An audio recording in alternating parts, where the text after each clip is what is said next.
नमस्कार, आजाद संवाद मीडिया में आपका स्वागत है। हम लोगों की आवाज रमेश पटेल। केंद्र सरकार सांसदों के प्रतिनिधिमंडल विदेश भेजने के साथ क्या कांग्रेस पार्टी तोड़ने का भी व्यवस्था कर ली है? समय के साथ खबर पाने के लिए चैनल को सब्सक्राइब करें। नमस्कार, खबर विस्तार से। भारत पाकिस्तान संघर्ष के बाद दुनिया के विभिन्न देशों में भारत का पक्ष रखने के लिए केंद्र की मोदी सरकार 7 सदस्यीय प्रतिनिधिमंडल गठित किया है, जिसमें तिरुवनंतपुरम से कांग्रेस पार्टी के सांसद शशि थरूर सर्वदलीय प्रतिनिधिमंडल का नेतृत्व करेंगे। अन्य सदस्यों में रविशंकर प्रसाद, बैजंत पांडा, संजय झा, कनिमोझी, सुप्रिया सुले, श्रीकांत शिंदे शामिल हैं। आश्चर्यजनक बात यह है कि कांग्रेस पार्टी ने जिन अपने 4 सांसदों के नाम सुझाए थे, उनमें से किसी को नहीं चुना गया।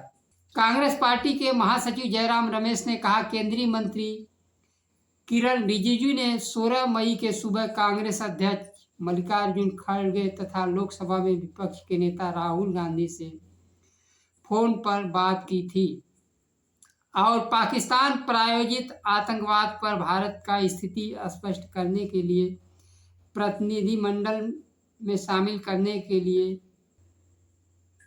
राहुल गांधी ने संसदीय कार्य मंत्री को पत्र लिखकर दिया, जिनमें आनंद शर्मा, गौरव गोगोई, डॉक्टर नसीर हुसैन और राजा बरार के नाम दिए गए, लेकिन केंद्र ने इन चारों नामों को छोड़कर शशि थरूर को चुना। भारत सरकार का 7 सदस्यीय प्रतिनिधिमंडल 23 मई से 10 दिवसीय राजनयिक मिशन पर रवाना होगा। कई प्रमुख देशों का दौरा करके यह सर्वदलीय टीम ऑपरेशन सिंदूर के तहत हाल में घटनाओं के बारे में विदेशी सरकारों को जानकारी देगी। 22 अप्रैल को पहलगाम आतंकवादी हमले में 26 लोग मारे गए थे, जिसके जवाब में ऑपरेशन सिंदूर किया गया था, जिसमें पाकिस्तान और उसके कब्जे वाले अधिकृत कश्मीर में 9 आतंकी ठिकानों पर भारत की वायुसेना ने हमला किया, जिसमें सैकड़ों आतंकी मारे गए थे। नेतृत्वकर्ता बनाए जाने पर शशि थरूर ने कहा, जब राष्ट्र हित की बात होगी तो वह किसी मामले में पीछे नहीं हटेंगे। शशि थरूर ने 2022 में कांग्रेस अध्यक्ष पद का चुनाव लड़ा था। इस चुनाव में मल्लिकार्जुन खड़गे चुने गए थे। तभी से कहा जा रहा है शशि थरूर का संबंध केंद्रीय नेतृत्व से सामान्य नहीं है। एक तरह से गांधी परिवार के सामने चुनौती उन्होंने पेश की थी। अभी हाल में प्रधानमंत्री के साथ अपने निर्वाचन क्षेत्र में एक सार्वजनिक कार्यक्रम में शामिल हुए थे। जब पूरा देश पहलगाम हमले की घटना के बाद पूरा देश और विपक्ष सरकार के साथ खड़ा है, प्रधानमंत्री ने केरल के मुख्यमंत्री और शशि थरूर को लेकर टिप्पणी की थी। तब से थरूर को लेकर यह अटकलें लगने लगी रहती है कि वह कांग्रेस में कब तक रहेंगे।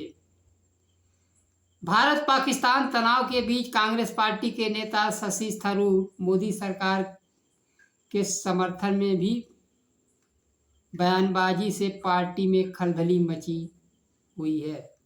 थरूर के इस रुख से कांग्रेस पार्टी के नेता नाखुश हैं और उन्हें पार्टी लाइन से अलग माना जा रहा है। इसलिए प्रतिनिधिमंडल में शामिल करने पर बहस चल रही है। कांग्रेस पार्टी का एक बड़ा तबका विदेश जाने वाले प्रतिनिधिमंडल में से उन्हें बाहर रखने की वकालत कर रहा है। कांग्रेस पार्टी के तरफ से साफ किया गया था, कांग्रेस पार्टी के सदस्यों को चुनना उसका अपना फैसला है, जिसे पार्टी नेतृत्व तय करेगा।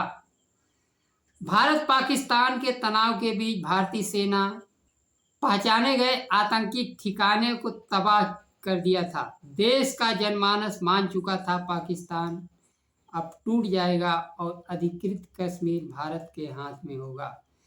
लेकिन जिस प्रकार से अमेरिकी राष्ट्रपति ट्रंप मध्यस्थता का दावा कर रहे हैं और देश के प्रधानमंत्री, विदेश मंत्री, रक्षा मंत्री ने अमेरिकी राष्ट्रपति के मध्यस्थता वाली बात का जवाब नहीं दिया है। ट्रंप ने भारत पाकिस्तान युद्ध विराम पर भारत को झटके पर झटका दे रहे हैं। भारत सरकार सीधा जवाब देने के बजाय गोलमोल जवाब दे रही है। अब तो पाकिस्तान के टुकड़े करते करते मोदी सरकार विपक्ष को तोड़ने में लग गई है। देश के विदेश मंत्री विदेश मामलों में उनकी धाक थी। मंत्री के तौर पर आज एक भी भारत पाकिस्तान युद्ध में, चाहे भारत का पड़ोसी देश हो चाहे दुनिया का कोई देश हो, खुलकर भारत के साथ खड़ा नहीं है। उनमें योग्यता हो सकती है, उनको विशेष रूप से प्रधानमंत्री चयनित कर सकते हैं, लेकिन कांग्रेस पार्टी का प्रतिनिधित्व करने के लिए दिए गए 4 नामों में से किसी न किसी एक का कम से कम नाम का चयन करना चाहिए था। इससे तो यही माना जा सकता है कि पार्टी नेतृत्व कुछ और चाहता है, सरकार किसी और को लेना चाहती है। सरकार ले सकती है, लेकिन पार्टी नेतृत्व को भी भरोसे में लेने चाहिए। आज के लिए बस इतना ही। नमस्कार। जय संविधान।